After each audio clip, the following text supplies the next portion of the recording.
Donc je vais revenir sur une question qui m'a été posée lors du cours précédent. Ici, vous avez donc une pyramide, vous avez ici un point K qui est au milieu au milieu d'une arête.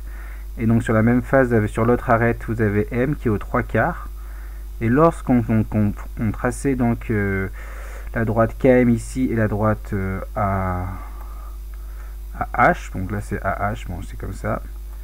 Donc ici il y a un H, voilà AH, donc on avait le point M. Et quelle que soit la position donc du point I, qui est le sommet, ou quelle que soit même la hauteur, vous voyez bien que le point N, qui est ici, ne bougeait jamais. Alors la réponse est pourquoi? Bon, la réponse est tout simplement,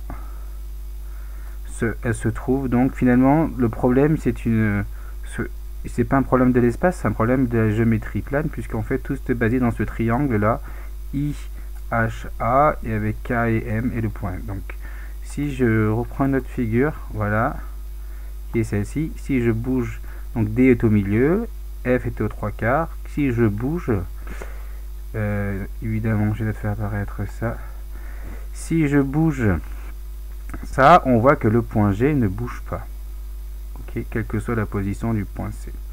Et donc, en fait, ce qu'il faut voir, c'est donc justement là où fait intervenir le segment DE. Si je regarde DE et si je regarde BG, ils sont la même longueur. Parce qu'en fait, on a une configuration de Thalès en papillon, vous voyez. Donc là, ici, F est au milieu, et en fait, comme c'est parallèle, F, lui, est aussi au milieu de DG. Donc en fait, DE égale BG.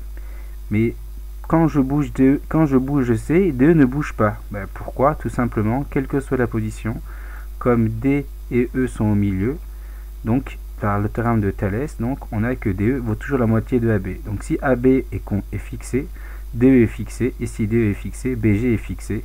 Donc le point G est forcément fixé, il ne peut pas bouger. Voilà.